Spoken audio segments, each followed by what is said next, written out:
Bonjour à tous toutes. Je suis artiste plasticien et professeur de volume installation à l'École nationale supérieure d'art et de design de Dijon. En ce moment, je bénéficie d'un congé recherche qui me permet de finaliser des travaux engagés depuis 5 ans. Durant cette série d'interventions, il s'agit d'exposer les résultats de cette recherche, notamment destinés aux étudiants de l'ENSAD. Mais pas uniquement, puisque l'ensemble des interventions, sous forme vidéo et sous forme d'un document PDF, sont disponibles en open source sur Internet. Ma recherche a débuté au cours d'un ARC, un atelier de recherche et création, intitulé Fuck Patriarcat, et ce, en compagnie de 2 doctoresses, Vanessa Desclos et Marlène Gossman, et bien sûr de quelques étudiants. Comme le titre provocateur l'indique, nous avons abordé les questions féministes. Le champ des études féministes étant très large, chacun a tenté de trouver un axe de recherche propre. Me concernant, et en tant que mâle blanc dominant, je me suis surtout intéressé au patriarcat. Donc commençons par dire 2 mots sur le patriarcat. Si l'on se réfère aux chrétiens orthodoxes, mais aussi catholiques au travers de l'histoire, le patriarcat prend racine durant l'expansion chrétienne au IIIe siècle de notre ère. Il dessine autant une autorité patriarcale qui gère spirituellement et si possible politiquement un territoire. Et ce, autant que des métropoles comme Rome, Antioche, Constantinople. Alors aujourd'hui, il existe 5 patriarches, plutôt orthodoxes, le plus connu étant Cyril de Moscou, patriarche de Moscou et de toute la Russie. On le reconnaît à son coucoule blanc, qui est la coiffe du patriarche de Russie. Le patriarcat signifie littéralement le commandement du père. Le mot vient du grec patriarchès, qui désigne à la fois la descendance, la lignée paternelle, donc le sillon patrilinéaire. En grec, on dit patria, et aussi le fait de commander et d'avoir le pouvoir. Et en grec, on dit archos. Les Grecs anciens ont beaucoup contribué à la formation de l'idéologie patriarcale. Vous trouverez de nombreux exemples dans le Complexe de Zeus de Jean-Baptiste Bonnard. On peut aussi trouver une version plus anthropologique, ce avec le concept d'idéalisation du père dans Totem et Tabou de Sigmund Freud. Évidemment, l'ultime et absolu patriarche, c'est Dieu, donc le Saint-Père. On retrouve dans de nombreuses civilisations la figure d'un être initial sous la forme d'une entité masculine.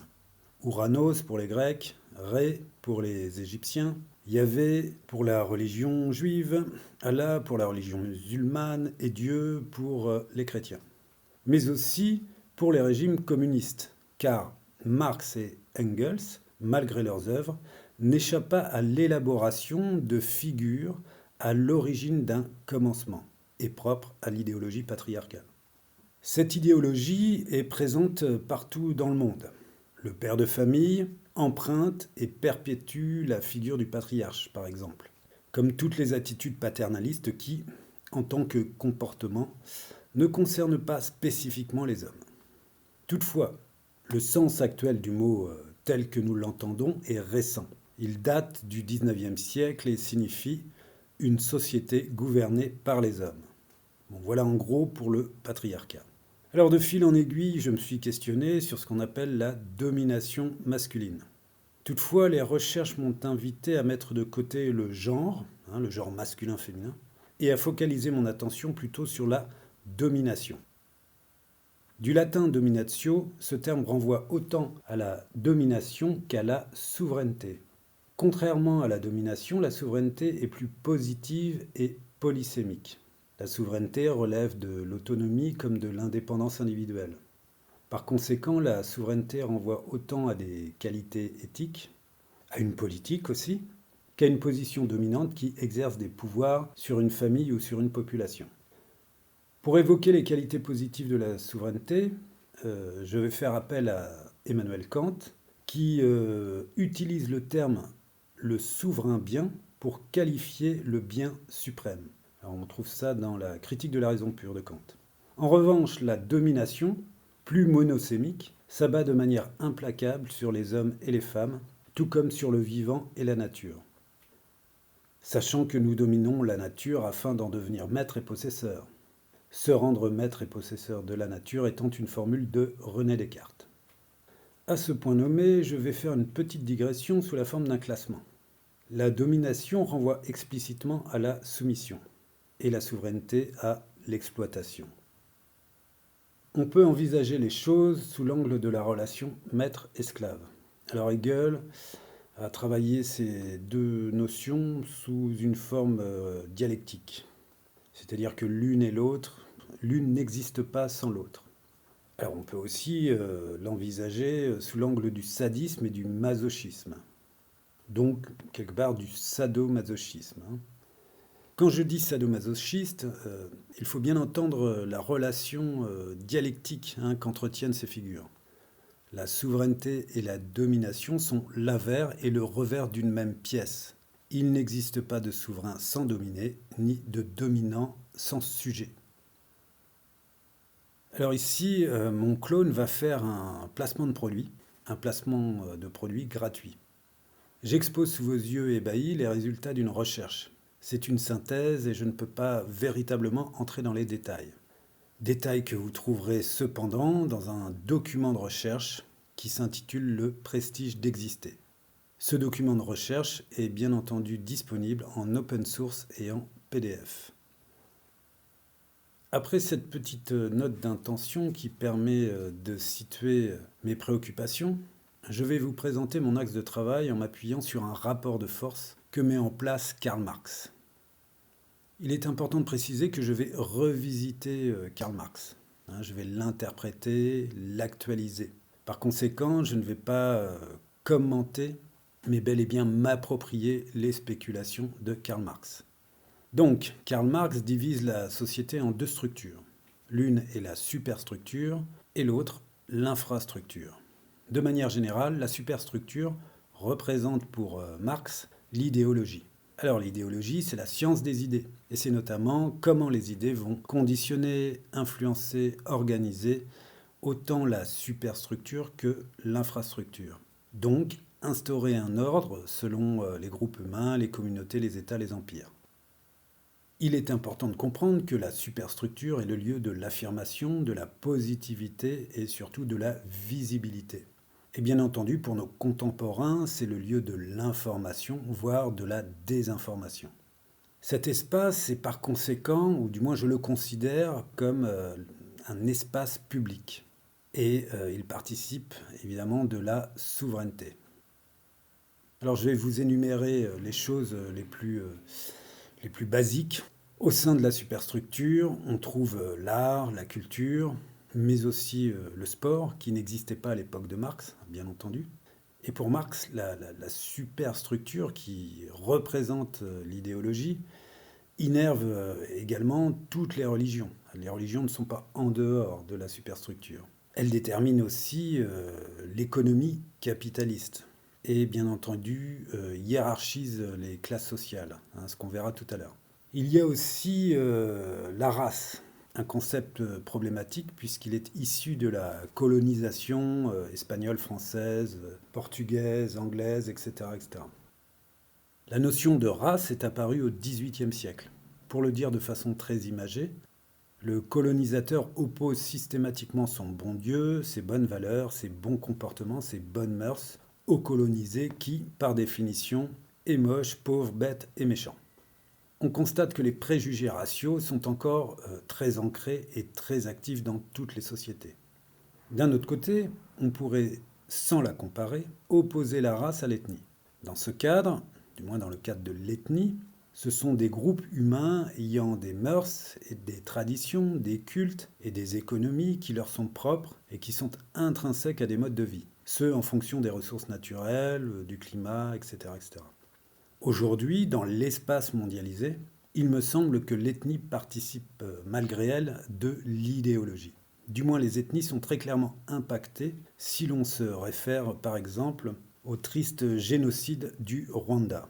Rwanda qui, d'ailleurs, fut sous influence coloniale.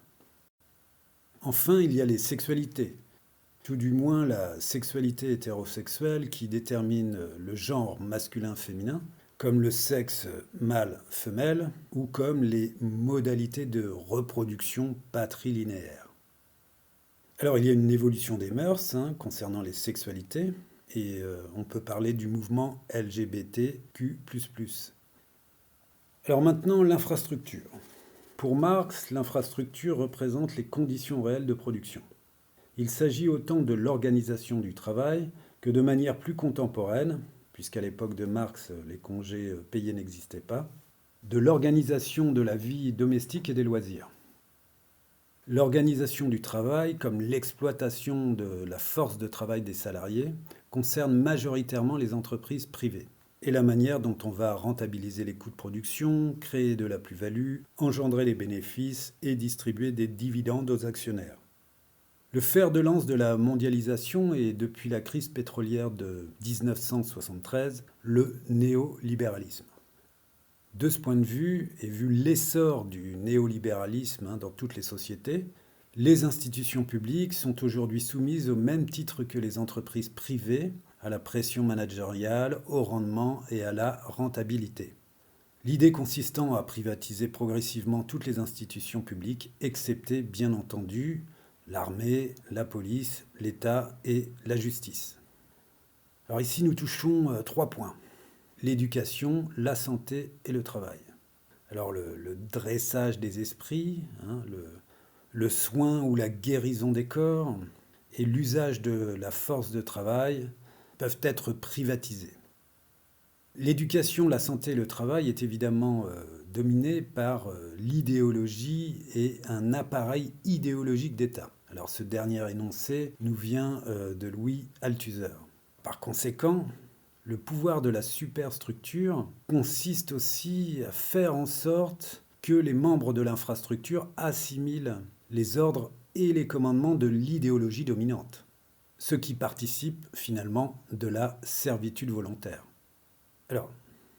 Alors il y a l'organisation du travail au sein de l'infrastructure, mais pas seulement. Il y a aussi l'organisation de l'économie domestique et sexuelle, ou amoureuse ou relationnelle, si vous voulez, qui ne relève pas exactement du management d'une entreprise, bien entendu, mais qui relèverait finalement du management des idées ou des comportements, renvoyant chacun d'entre nous aux règles de conduite morale, aux normes esthétiques, comme aux lois et à la logique.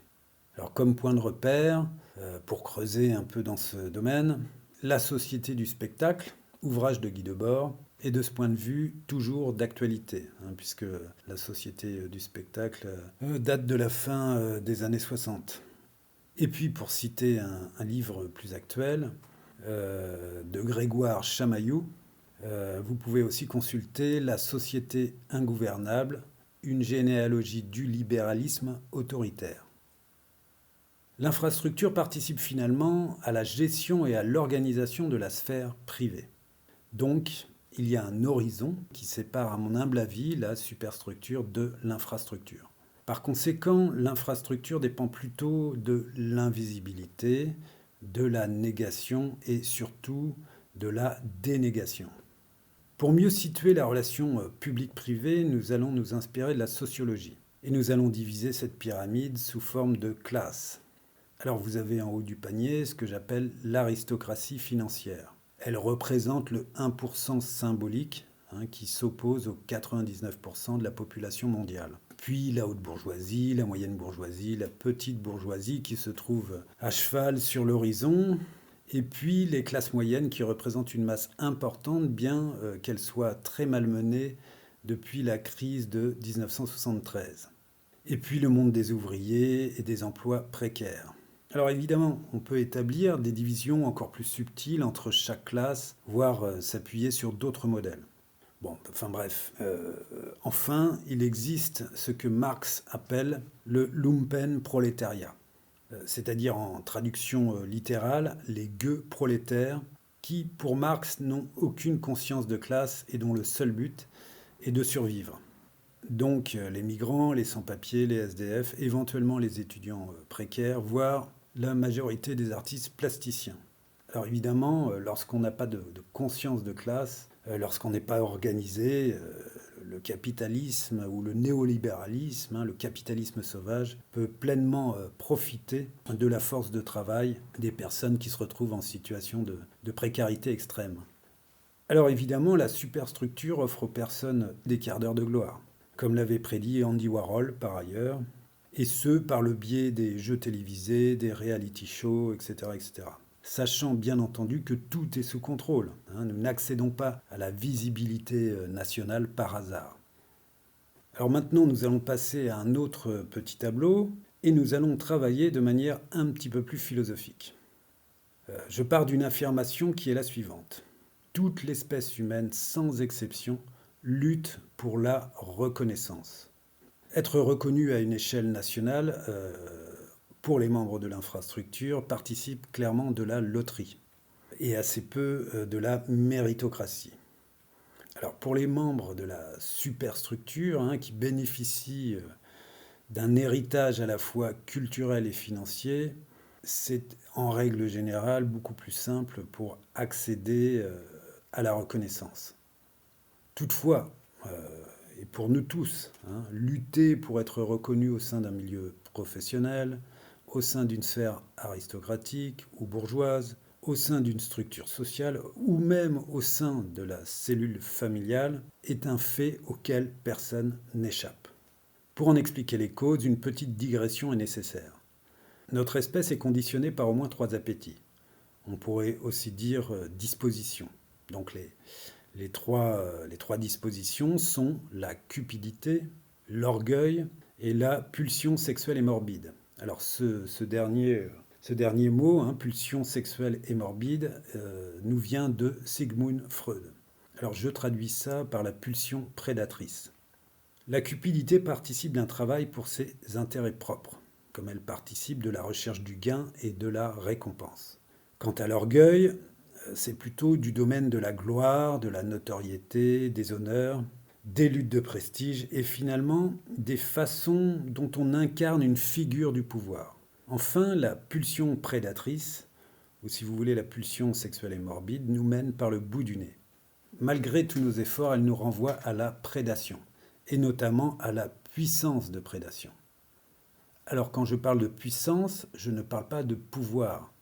Le pouvoir concerne des manières de gouverner. Bien entendu, nous pouvons canaliser ou orienter la puissance, mais nous ne pouvons pas la gouverner ni la réduire à néant. La cupidité, l'orgueil et la pulsion prédatrice ont quelque chose à voir avec des fondamentaux philosophiques. La cupidité est conduite par la logique notamment comptable, sachant qu'en grec, la pièce de monnaie est le numisma ou le numismatis, qui découle du nomos et qui veut dire loi. Ce qui veut dire que la valeur de l'argent est établie par un ordre, une règle prescrite par la raison spéculative. Il y a par conséquent une création de valeur encadrée par la loi. L'orgueil nous renvoie quant à lui à la manifestation du pouvoir. Il joue autant avec les apparences qu'avec le paraître, autant avec la parade qu'avec l'apparat. Pour le dire autrement, et pour accéder au pouvoir et exercer le pouvoir, l'orgueilleux doit se fondre dans la normalité comme se conformer à l'idéologie en cours, autant d'un point de vue esthétique que normatif. Enfin, la pulsion sexuelle et morbide est régie par des règles de conduite propres à la morale, aux mœurs ou propres aux traditions culturelles et religieuses. La pulsion prédatrice nous renvoie évidemment à la maîtrise du corps et de la nature. Ce qui dans les faits conditionne et canalise la cupidité, l'orgueil et la pulsion prédatrice, c'est le respect des enchaînements au sol qu'instaurent la logique et la loi, l'esthétique et la norme, et enfin la morale et les règles de conduite. Bien entendu, la cupidité, l'orgueil et la pulsion prédatrice se conforment à la loi, à la norme et à la règle, tout en essayant de les transgresser. Pour exemple, et concernant la cupidité, on le constate avec les paradis fiscaux ou les optimisations fiscales. Concernant l'orgueil, on le constate avec la réécriture de la constitution d'un État par un tyran qui s'octroie le droit de gouverner à vitam aeternam. Alors ça, on a vu ça en Russie et dernièrement en Chine. Et enfin, la prédation sexuelle ou meurtrière qui ne cesse d'occuper la presse internationale et locale. Alors ici, on peut citer l'affaire Weinstein ou la guerre en Syrie, par exemple.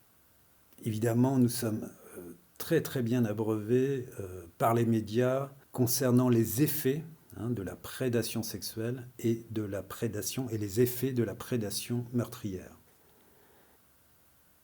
Alors maintenant, on va essayer de voir une autre dimension, qui n'est pas sans rapport avec tout ce que je viens de vous citer, bien entendu. Il existe un autre palier, et ce palier, je le nomme substructure. Ce palier est propre, pour moi, à l'hégémonie des sciences. Nous pourrions diviser les sciences en trois secteurs. Celui des sciences dures avec les sciences fondamentales, puis les sciences appliquées, ou si vous voulez, les sciences mêlées aux technologies, et enfin les sciences molles, les sciences dites molles, qui ne sont autres que les sciences humaines. Dans le cadre des sciences humaines, toutes les disciplines comme la primatologie, alors l'étude des primates, l'ethnologie, l'éthologie, la science des comportements ou des mœurs, l'anthropologie, la psychologie, la psychanalyse, et puis finalement la sociologie, l'histoire et toutes les histoires, donc l'histoire du droit, l'histoire des techniques, de l'architecture, etc., etc. Toutes ces disciplines se rangent sous la grande bannière des sciences humaines. Alors, on parle même de littérature scientifique lorsqu'un auteur s'impose un exercice de vulgarisation destiné autant à l'infrastructure qu'à la superstructure. Et bien entendu, il existe aujourd'hui une armada de spécialistes, de techniciens et d'experts dans absolument tous les domaines. De la fermentation d'un litre de bière jusqu'à la fission nucléaire, en passant par l'analyse économique de l'île de Ré. L'hégémonie des sciences, notamment dans les sciences fondamentales, commence clairement avec Nicolas Copernic et l'héliocentrisme.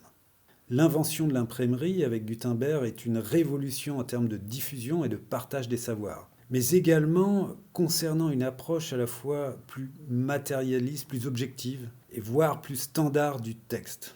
Enfin, René Descartes, avec sa fameuse seconde méditation, tirée des méditations métaphysiques, Descartes fait table rase avec le doute radical. À partir de Descartes, les sciences humaines ne cesseront de comparer leurs propositions avec les sciences fondamentales et les sciences appliquées. Bien entendu, ceci ne veut pas dire que les sciences n'avaient pas auparavant pignon sur rue, notamment avec les Grecs anciens, dans la Grèce antique, comme avec Pythagore pour les mathématiques, Hippocrate, père de la médecine, ou Aristote concernant la rhétorique. Alors l'essor de la substructure scientifique va s'imposer dans les domaines de la vie et de la nature, conditionner la société et l'histoire, et instruire la loi, quoique pas tout à fait la raison. Alors pour exemple, l'armée, la police, la santé, le transport, l'éducation, l'enseignement supérieur, l'exploitation ou la gestion des ressources naturelles, le règlement des conflits familiaux, tout est traversé par l'ingénierie scientifique, dont fait partie, bien entendu, le management des idées, ou ce que j'appelle le management, peut-être maladroitement, des idées. L'ingénierie scientifique est invisible pour le commun des mortels, bien qu'elle soit présente à tous les niveaux. Dans les smartphones, la télévision, les médicaments, les produits ménagers, dans l'alimentation, dans les vêtements et dans la matière des vêtements, dans les machines à laver, dans les automobiles, dans les avions, etc., etc. Même une personne qui s'isole au fin fond d'une forêt primitive sera traversée par les sciences et techniques en compagnie de son slip kangourou en acrylique fabriqué en Chine et de son couteau la guillole fabriqué en Chine. Alors à l'instant où je vous parle, l'espèce humaine traverse un moment très particulier. Puisque les 3/4 de l'espèce humaine sont confinés. Et là, on constate vraiment le pouvoir de la science. Ce pouvoir est tel qu'il parvient, dans le cas de la pandémie propre au Covid-19, à faire plier tous les gouvernements. Alors pour la petite blague, même Boris Johnson, lui qui pensait être protégé par la Manche et le Brexit, se range derrière les avis scientifiques qui placent les 3/4 de la population mondiale en quarantaine. Même le discours du curé, du rabbin ou de l'imam qui nous informe sur la justice divine qui s'abat sur les hommes n'ont aucun pouvoir dans les faits. Alors évidemment, bien que les croyances, comme nous l'avons vu, soient toujours effectives et efficientes pour plus de 80% de la population mondiale. Alors évidemment, on pourra objecter quelques résistances, hein, notamment de quelques fanatiques protestants américains qui ne veulent pas entendre parler du Covid-19.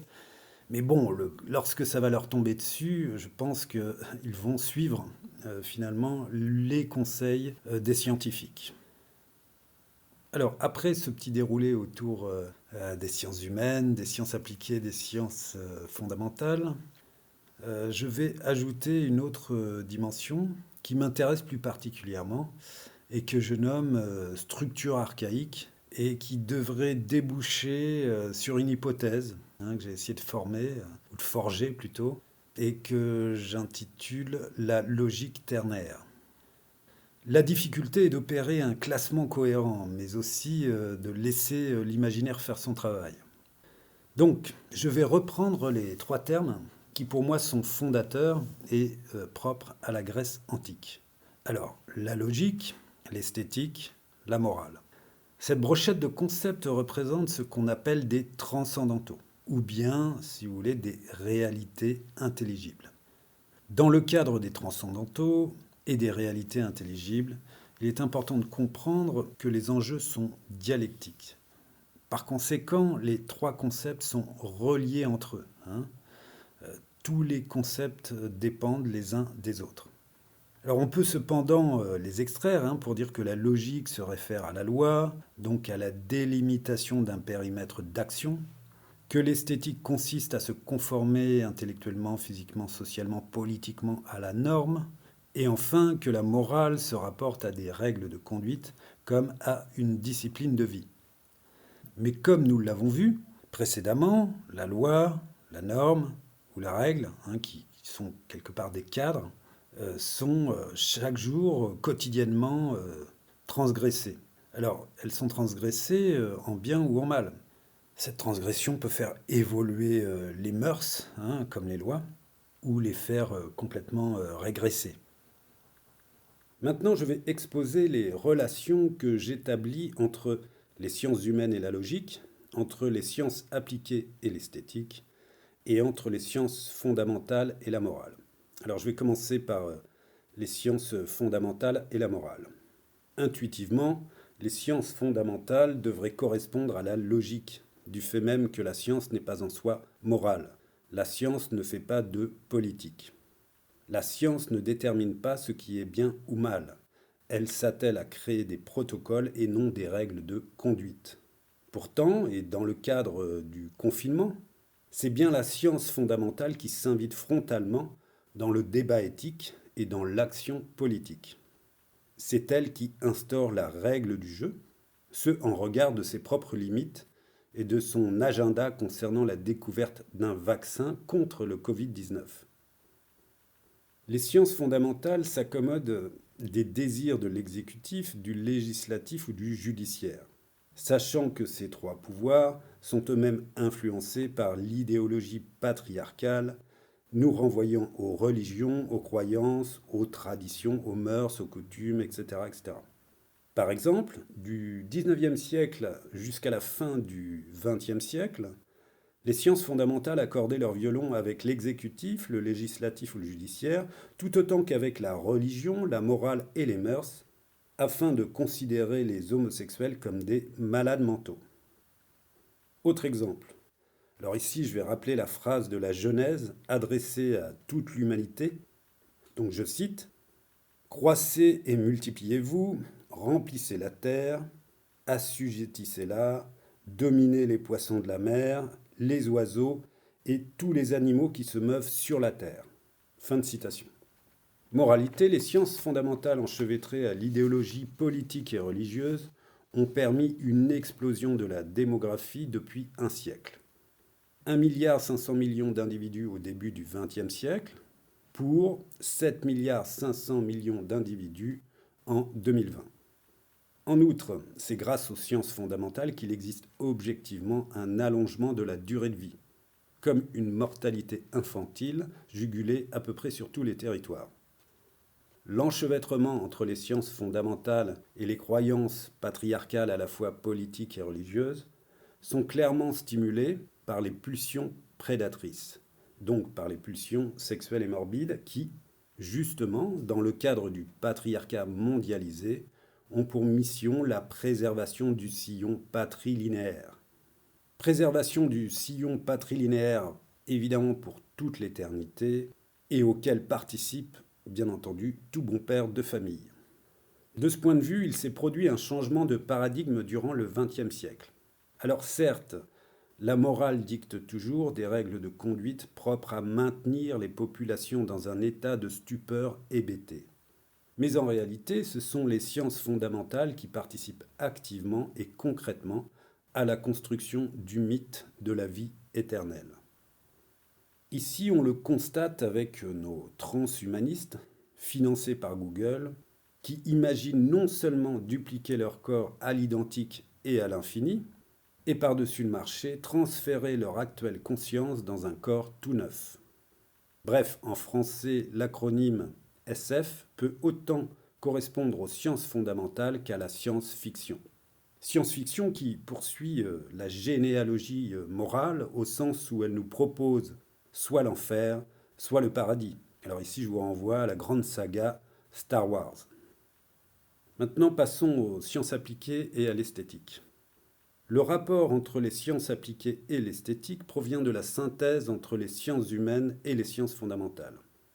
Comme nous l'avons vu précédemment, les sciences fondamentales dynamisent les sciences et technologies à tous les niveaux. Si le commun des mortels n'a pas accès aux sciences fondamentales, il profite cependant des produits technologiques qui en découlent, tout comme il profite par ailleurs de l'obsolescence programmée des marchandises. Dans le cadre des sciences appliquées, le haut du panier et l'aristocratie financière, qui participent de la superstructure, créent les orientations esthétiques et technologiques afin que l'infrastructure puisse imiter les grands de ce monde et finalement désirer les mêmes marchandises. L'identification des classes moyennes ou populaires aux classes supérieures passe par l'achat ou l'accumulation de marchandises. Mais c'est aussi plus subtil, car nos consommateurs, indifféremment issus de l'infrastructure ou de la superstructure, n'achètent pas seulement une marchandise. Ils achètent aussi une culture supérieure. Ils accèdent à un capital culturel, à une illusion de notoriété, voire à un morceau de gloire. Par exemple, lorsqu'un prolo se saigne pour acheter une BMW, ou bien un cadre supérieur une Audi SUV, ce n'est pas seulement la richesse qu'il revendique, mais bien une image de la virilité conquérante, un symbole du pouvoir qui participe d'une histoire collective soumise à l'esthétique en cours, créée par ailleurs de toutes pièces, donc une histoire collective finalement soumise à l'apparat, à la parade, au paraître et au jeu des apparences comme au poids des apparences. Nous retrouvons ici, bien entendu, la splendeur et la misère de l'orgueil, dynamisée et entretenue par les sciences appliquées. Enfin, la correspondance entre les sciences humaines et la logique.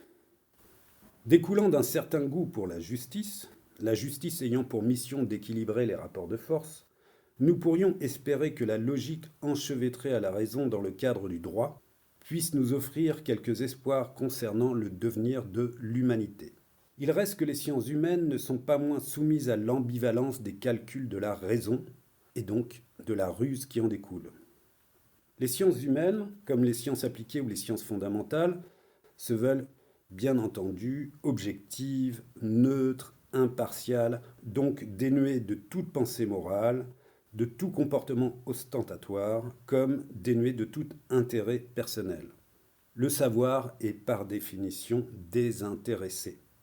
Par conséquent, les motivations sexuelles ou morbides ainsi que les luttes de prestige, comme tous les partis pris moraux ou esthétiques, n'intéressent en aucun cas les membres des sciences humaines qui participent au sein d'une sphère éthérée à l'équilibre des forces en présence. Toutefois, dans le cadre des sciences, et notamment des sciences politiques et économiques, Il apparaît que nous sommes passés de l'art de gouverner à la gouvernance scientifique, ou comme le dit Alain Supiot, à la gouvernance par les nombres. Par conséquent, les hauts fonctionnaires tout droit sortis de l'ENA, École nationale d'administration, ou les consultants tout droit sortis d'HEC, alors une des meilleures business schools au monde, s'en vont faire leur classe dans les banques internationales afin d'apprendre à sussauter des pellicules de homard. Alors ce dernier point n'a bien entendu rien à voir avec la cupidité. En conclusion, il semble que l'ingénierie scientifique, au sens strict, s'en réfère au nombre, ce qui, par ailleurs, caractérise la science comptable ayant pour objet de produire une balance ou un bilan comptable. Ces nombres qui instruisent également la science statistique ayant, entre autres, pour but le recensement d'une population et la gestion d'un territoire. Et enfin, ces nombres qui stimulent la science des équations, enfin pour le dire ainsi, science des équations ayant pour objectif de proposer des équivalences, par ailleurs contre-intuitives, comme par exemple entre l'énergie et la matière. Comme l'indique clairement le titre du séminaire d'Alain Supiot au Collège de France, nous sommes passés du gouvernement par la loi à la gouvernance par les nombres. Alors, à savoir si le management des idées, issu des sciences humaines, ou le management territorial, propre aux sciences appliquées, ou le management du vivant, aboutissement des sciences fondamentales, sont entre les mains de prédateurs orgueilleux et cupides.